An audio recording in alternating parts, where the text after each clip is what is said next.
Good morning. That there tells you that we have no power, no battery. Morning guys, I've come out to the carport to get some light because we're in the middle of Typhoon Kristine at the moment. It doesn't look too bad currently, but this is day 3 here in Beacol region, and yeah, we've had no power since I think 2 o'clock this morning. The solar panels didn't get any sun yesterday or the day before, so we've been running it on the battery obviously, and the battery is now shut down. So we are snookered, as they say. But the main thing is we're safe. We have a roof over our heads, we have water, we have food, and we have gas. So we are lucky. Spare a thought for the people here in the Philippines who are less fortunate and affected more by this typhoon. We're one of the lucky ones, definitely. Even though we have no power, we have no phone network, so we can't contact anyone. But we have a cooker with gas, and like I said, we're safe with a roof over our heads. Hopefully by this evening we'll have the power back on. If you're watching this video, then the power's back on. Currently I'm just using the camera, but you can see if I take you inside the house, you'll see how dark it is inside. This is it. This is how dark it is. We have a torch, we have a flashlight, but this is this is me walking into the kitchen, and yeah, complete darkness. So I've opened up the curtains here just to get some light in. I don't want to use the flashlight because I want to keep it for emergencies.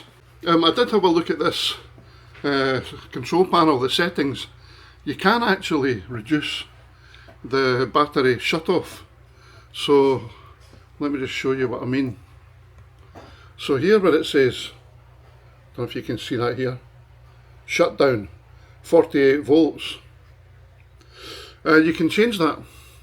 The problem is I don't want to really change it without consulting the guys that installed the solar panels and the battery, because if I try to squeeze some more juice out of the battery, it could have an after effect. So I don't want to do that without talking to them. The problem is we've got no phone network. So like I said before guys, we are safe. We have a roof over our heads, we have drinking water, and we have food. Absolutely no complaints. We just have to grin and bear it. This is not our first typhoon, obviously, but I think the worst one before this was what was it called now? Can't remember now. But it happened in Boracay when we were there in the hotel back in 2015 or 2016. Can't remember.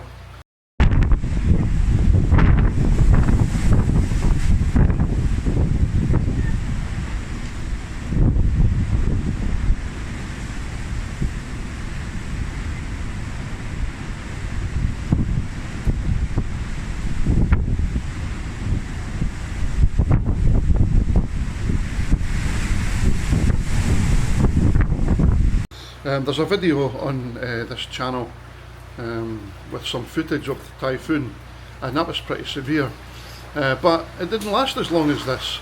This typhoon Kristine, as it's named here, seems to be dragging on and on. So what's happening is the forecast trajectory, it's coming up the eastern side of Visayas into Bicol, and then towards northern Luzon, and it's forecast to hit landfall in northern Luzon sometime today.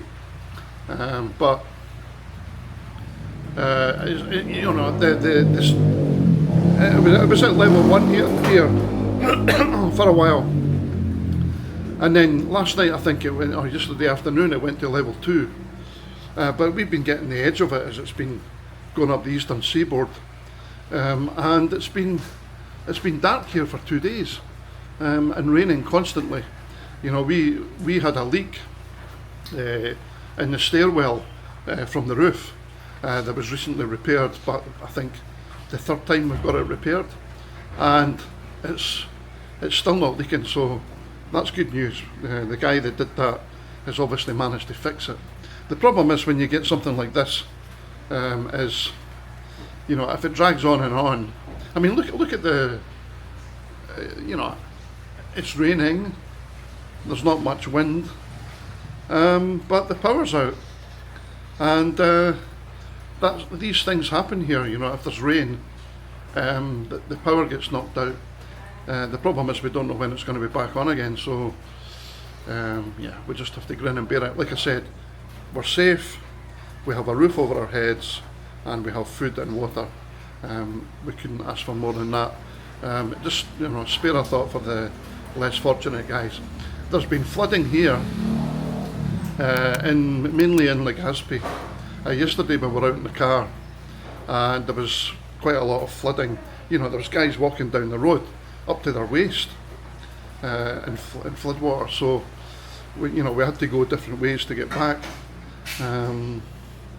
So yeah, I know there's flooding here as well in Daraga, but I haven't seen it. But one of our neighbours, he said the road was flooded just outside. So yep, we are affected, but like I said, the main thing is we're all safe. So if you're in the Philippines, I'd be interested to hear if you're affected. Drop me a comment, don't be shy. I always reply to every comment, but I'd be interested to know if you guys are affected, and hopefully everybody is keeping safe. You know, in the Philippines here we get, I think my wife said, more than 20 typhoons a year, and now we're not always affected here in Bicol, but I think the last one I can remember was a couple of years ago, but I wasn't here. I was working overseas at the time, but now that I'm here full time, I think maybe I'm a jinx.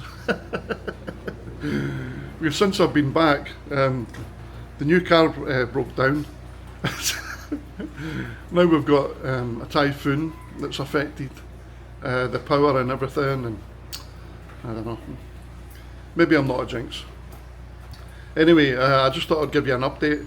Obviously if you're watching this, then the power's back on, because I've been able to upload the video to YouTube. Currently we have no power, and it's been like this since I think my wife said 2 this morning. Fingers crossed it's back on soon, because I'd like to get the power back on and get the aircon on.